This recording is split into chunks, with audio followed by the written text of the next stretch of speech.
नमस्कार दोस्तों।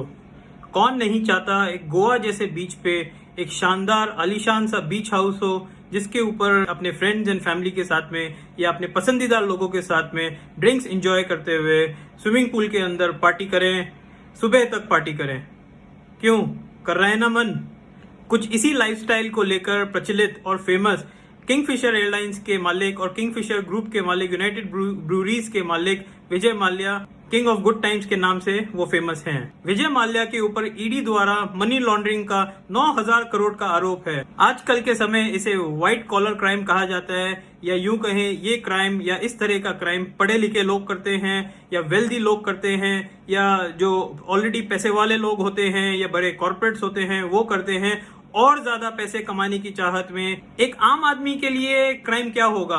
कोई सड़क चलते हुए पॉकेट मार देगा, कोई दो लोगों के बीच में झगड़ा हो गया तो वो पुलिस थाने चला जाएगा तो उसे क्राइम के उसमें रूप में कहेंगे, या कोई बिजनेस के कोई ट्रांजैक्शन के अंदर डिफॉल्ट होगा, कोई करेगा। नॉर्मल इंसान के लिए ये एक क्राइम कहलाता है। बट इन जैसे कॉर्पोरेट्स के लिए या यूं कहें इंडस्ट्री लीडर्स के लिए, इतने लार्ज कॉर्पोरेट्स होने के बावजूद और फुल्ली डेटा इनका पब्लिक है, जो पब्लिक ट्रांसपेरेंटली सारी डेटा, चाहे पब्लिक लिस्टेड कंपनीज हो या सारी डिटेल्स इनकी ट्रांसपेरेंटली पब्लिक प्लेटफॉर्म पे अवेलेबल हैं, उसके बावजूद इतने लार्ज कॉर्पोरेट्स किस तरह से इतना लार्ज क्राइम कर जाते हैं। चाहे वो सत्यम कंप्यूटर्स की बात हो, फार्मा सेक्टर के स्टर्लिंग बायोटेक की बात हो, किंगफिशर एयरलाइंस की बात हो, जेट एयरवेज के नरेश गोयल जी की बात हो, या नीरव मोदी, मेहुल चौकसी, Lalit Modi, the list goes on. दोस्तों, ये कॉर्पोरेट्स इतना बड़ा क्राइम कैसे कर जाते हैं? और अगर करते हैं तो क्या इनके ऊपर कोई चेक्स और बैलेंसेस, कोई किसी तरह का कंट्रोल मैकेनिज्म नहीं है? इन कंपनीज की बात करें तो ज्यादातर कंपनीज या ज्यादातर कॉर्पोरेट्स के एक पेरेंट कंपनी होती है जो कि एक प्राइमरी या पेरेंट बोर्ड ऑफ डायरेक्टर्स द्वारा गवर्न की जाती है, और इसी पेरेंट कंपनी के अंडर वैरायटी या यूं कहें बहुत सारी मल्टीपल सब्सिडरीज होती हैं। ये each subsidiary is governed by different board of directors of their own subsidiary. या इन सब्सिडीज के साथ साथ एक शेल कंपनीज का फॉर्मेट भी ये कंपनीज फॉलो करती हैं, ये कॉर्पोरेट्स फॉलो करते हैं। शेल कंपनीज वो होती हैं दोस्तों जिस कंपनी का जेन्युइनली कोई अस्तित्व नहीं होता, या वो कंपनीज एक टैक्स हेवन कंट्रीज में फॉर्म बनाई जाती है जहां टैक्स फ्रेंडली पॉलिसीज हैं, जहां नो टैक्स पॉलिसीज है। इन कंपनीज का कोई फिजिकल ऑफिस नहीं होता, कोई इनमें जेन्युइन या फिजिकल या यूं कहें जेन्युइन एम्प्लॉयज नहीं होते, कोई day to day transactions in companies में नहीं होते। ये केवल solely and solely tax evasion के पॉइंट ऑफ व्यू से बनाई जाती हैं ये शेल कंपनीज। इन्हीं शेल कंपनीज के माध्यम से जितनी भी ये लार्ज कॉर्पोरेट्स हैं या लार्ज एंटरप्राइजेस हैं, ये टैक्स इवेजन करती हैं या पैसे का लेन देन करती हैं एक कंट्री से दूसरी कंट्री में। Switzerland, Hong Kong, British virgin island, केमन आइलैंड, बर्मुडा, ये कुछ देश ऐसे हैं जहां शेल कंपनीज को बढ़ावा दिया जाता है, बढ़ोतरी मिलती है, या इन शेल कंपनीज में ओनर की डिटेल देने की जरूरत नहीं पड़ती, तो ये मालूम नहीं पड़ पाता कि इनके एक्चुअल ओनर्स कौन है। या सबसे इनका इंपॉर्टेंट टॉप मोस्ट पॉइंट जो रीजन है, यहाँ कोई टैक्स नहीं लगता दोस्तों। 2017 में ministry of corporate affairs, government of India ने इसी तरह की 4.25 लाख शेल कंपनीज इंडिया से परमानेंटली एक्सपंज की थी, या यूं कहें परमानेंटली हटाई थी, रिमूव करी थी। पर जब तक हमारी इन्वेस्टिगेशन एजेंसीज, जिस तरह की एनफोर्समेंट डायरेक्टरेट हो गई या इंटेलिजेंस एजेंसीज हो गई या इनकम टैक्स डिपार्टमेंट हो गया, उनको इस तरह की कॉर्पोरेट्स के बारे में या कंपनीज के बारे में, या मेरे शब्दों में कहें तो इकोनॉमिक ऑफेंडर्स के बारे में, इकोनॉमिक फ्यूजिटिव्स के बारे में जानकारी मिले, तब तक इस तरह के फ्यूजिटिव्स देश से निकल लिए होते हैं, देश छोड़ के भाग लिए होते हैं। क्या कभी आपने सोचा है इस तरह के इकोनॉमिक फ्यूजिटिव्स हमेशा यूनाइटेड किंगडम को ही क्यों चूज करते हैं? Why only London? हमेशा लंदन को ही क्यों चूज किया जाता है? हमें कमेंट करके जरूर बताइएगा दोस्तों। अमेरिका इन सब रूल्स के लिए काफी स्ट्रिक्ट है, अमेरिका सवाल जवाब काफी करता है, तो अमेरिका को ज्यादातर कंपनीज या इकोनॉमिक ऑफेंडर्स अवॉइड करते हैं। Other part of European union की बात करें, जैसे कि फ्रांस की बात करें या जर्मनी की बात करें, वहां सबसे एक मेन इंपॉर्टेंट रीजन लैंग्वेज आता है। लैंग्वेज उनका बहुत बड़ा बैरियर होता है, इसीलिए सबसे सटीक, सबसे सूटेबल और सबसे कंफर्टेबल इस तरह की इकोनॉमिक ऑफेंडर्स को या इकोनॉमिक फ्यूजिटिव्स के लिए सूटेबल बैठता है यूनाइटेड किंगडम। यूके की लैंग्वेज इजी है, इंग्लिश है, सब जगह चलती है, आराम से चलती है।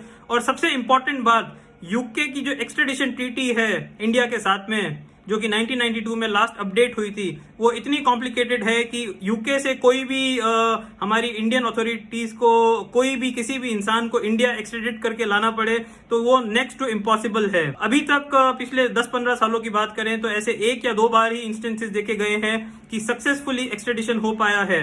हमारी इन्वेस्टिगेशन एजेंसीज को यूके कोर्ट्स के अंदर ये प्रूव करना पड़ता है कि इन ऑफेंडर्स के साथ में किसी तरह का जेल्स के अंदर टॉर्चर नहीं होगा, कोई ह्यूमन राइट वायलेशन नहीं होगा, या यूं कहें इनको एक फेयर ट्रायल दिया जाएगा अपनी बात रखने का, जो कि हिंदुस्तान में गारंटीड नहीं है। विजय माल्या ने यही कुछ पॉइंट्स देकर आर्थर रोड जेल का हवाला दिया था कि वहाँ नेचुरल लाइट नहीं है, वहाँ फ्रेश एयर नहीं मिलती। आर्थर रोड जेल वही है जहाँ टेररिस्ट कसाब को रखा गया था। खैर, हम लोग होपफुल हैं कि एक ना एक दिन गवर्नमेंट ऑफ इंडिया द्वारा जितने भी ये ऑफेंडर्स हैं उसे अपने देश, अपने वतन भारत वापस जरूर लाया जाएगा, चाहे वो नीरव मोदी हो, विजय माल्या हो, मेहुल चौकसी हो, ललित मोदी हो या कोई और हो। इसका सोल्यूशन क्या है दोस्तों, कभी सोचा है आपने? सबसे पहले हमें हमारा banking system, banking and financial system जो है उसे हमें स्ट्रेंथन करना पड़ेगा। इसके साथ साथ हमें फुल्ली डिजिटलाइज करना पड़ेगा हमारा बैंकिंग सिस्टम। जी हाँ, नीरव मोदी के साथ में यही देखा गया था कि वो पीएनबी के साथ में, जो कि सीबीएस प्लेटफॉर्म यूज करते थे, Punjab national bank CBS platform use करते थे और इंटरनेशनल स्विफ्ट प्लेटफॉर्म यूज नहीं करते थे, जिसके कारण ये फ्रॉड नीरव मोदी कर पाए। कॉर्पोरेट गवर्नेंस टाइट अप करने पड़ेंगे। एक बहुत इंपॉर्टेंट पॉइंट है बेटर पे या higher pay to mid level and low level of public sector banks. जी हाँ, प्राइवेट सेक्टर बैंक्स में नॉर्मली क्या देखा गया है कि मिड लेवल एम्प्लॉयज हैं या लो लेवल एम्प्लॉयज हैं, उन्हें तो पे स्केल ठीक ठाक मिल जाती है, हेल्दी पे मिल जाती है, पर जो पब्लिक सेक्टर बैंक्स हैं उन्हें as compare to the industry norms, as compare to other private sector banks, उन्हें इतनी हेल्दी या इतने फैट पे चेक्स नहीं मिल पाते। नीरव मोदी के कंट्री छोड़ने के बाद में 2017 में हमारी इंडियन पार्लियामेंट ने फ्यूजिटिव इकोनॉमिक ऑफेंडर्स एक्ट लागू किया। Enforcement directorate, criminal bureau of investigation के अलावा कुछ एजेंसीज ऐसी हैं जो सरकार ने नहीं गठित करी। Serious fraud investigation office, department of revenue intelligence, directorate of income tax investigation, यह सब तो ठीक है दोस्तों, ये हुई करेक्टिव मेजर्स की बात, चेक्स एंड बैलेंसेस की बात, पर सबसे इंपॉर्टेंट जो हमें चाहिए या हमारी गवर्नमेंट को चाहिए वो चाहिए दृढ़ निश्चय, इच्छा शक्ति या इंटेंट। अगर सरकार में इंटेंट हो तो इस तरह के फ्रॉड या इस तरह के इकोनॉमिक ऑफेंडर्स को या इकोनॉमिक फ्यूजिटिव्स को देश छोड़ के जाने से रोक सकती है। इसका सबसे बड़ा एग्जाम्पल नरेश गोयल है, जो जेट एयरवेज के मालिक थे। नरेश गोयल के साथ में एक बहुत इंटरेस्टिंग किस्सा हुआ दोस्तों। जब नरेश गोयल अपनी फ्लाइट के अंदर बैठे थे और फ्लाइट टेक ऑफ करने वाली थी, तो उसी तरह एक बॉलीवुड अंदाज में या एक मूवी के अंदाज में एयर ट्रैफिक कंट्रोल कमांड देता है पायलट को to the board Naresh Goyal और उनकी वाइफ अनीता गोयल। तो सरकार की इच्छा शक्ति थी, द गवर्नमेंट वांटेड, इसीलिए नरेश गोयल को ऑफलोड किया गया। बट नरेश गोयल ही क्यों, विजय माल्या क्यों नहीं, नीरव मोदी क्यों नहीं, मेहुल चौकसी क्यों नहीं, ललित मोदी क्यों नहीं, या उन जैसे बाकी इकोनॉमिक फ्यूजिटिव्स क्यों नहीं? ऐसी इंटरेस्टिंग जानकारी और इन्फॉर्मेशन ऑन इकोनॉमिक फ्यूजिटिव्स के ऊपर आप लोग काफी डॉक्यूमेंट्रीज देख सकते हैं, आप सर्वे कर सकते हैं। बैड बॉय बिलियनियर्स का करके एक प्रोग्राम, एक वेब सीरीज है जिसे देख सकते हैं, जिसे नीरव मोदी और विजय माल्या के ऊपर ऐसा कहा जाता है उनके ऊपर डिपिक्ट किया है। स्कैम 1992 जो हर्षद मेहता के ऊपर ऐसा कहा जाता है, उनकी लाइफ स्टोरी के ऊपर ये डिपिक्ट की गई है, वो भी आप देख सकते हैं। जो अभी तक का इंडियन स्टॉक मार्केट का सबसे बड़ा क्राइम था। ये मेरी कोशिश है कि आप तक सच्ची, साफ, सिंप्लीफाइड फॉर्म में वेरीफाइड इंफॉर्मेशन पहुंच सके। कमेंट करके बताइएगा कि आप लोग को ये इंफॉर्मेशन कैसी लगी, आपके ऊपर इसके ऊपर क्या व्यूज हैं, और ऐसे ही अगर और कोई टॉपिक के ऊपर आप लोग वीडियो चाहते हैं तो काइंडली कमेंट करके मुझे बताइएगा। मैं पूरी कोशिश करूंगा कि इसको वीडियोस आप लोग के लिए प्रेजेंट करूं। वीडियो पसंद आया हो तो लाइक, शेयर, सब्सक्राइब करना मत भूलिएगा। और हाँ, जैसे कि हमारे कुछ लविंग सब्सक्राइबर्स ने बताया था, हमारे कुछ लविंग व्यूअर्स ने बताया था, अगर हम हमारे वीडियोस का एक पर्टिकुलर टाइम स्लॉट फॉलो करें, जो हर दिन एक पर्टिकुलर टाइम पे आ जाए, तो ये वीडियोस देखने में, ये जानकारी मिलने में उन्हें थोड़ी आसानी होगी, थोड़ा एक्साइटमेंट होगा और थोड़ा इंटरेस्ट डेवलप रहेगा। उसके लिए मेरी कोशिश रहेगी दोस्तों कि 7 बजे का टाइम हम प्रयास करके 7 बजे ये वीडियो हम लोग अपलोड कर दें, जैसे कि आपका इंटरेस्ट बना रहेगा, आपको इंटरेस्टिंग लगेगा, आप इंजॉय करेंगे, और यही मैं चाहता हूँ। थैंक यू सो मच दोस्तों, मिलते हैं अगले वीडियो में, तब तक के लिए नमस्कार, जय हिंद।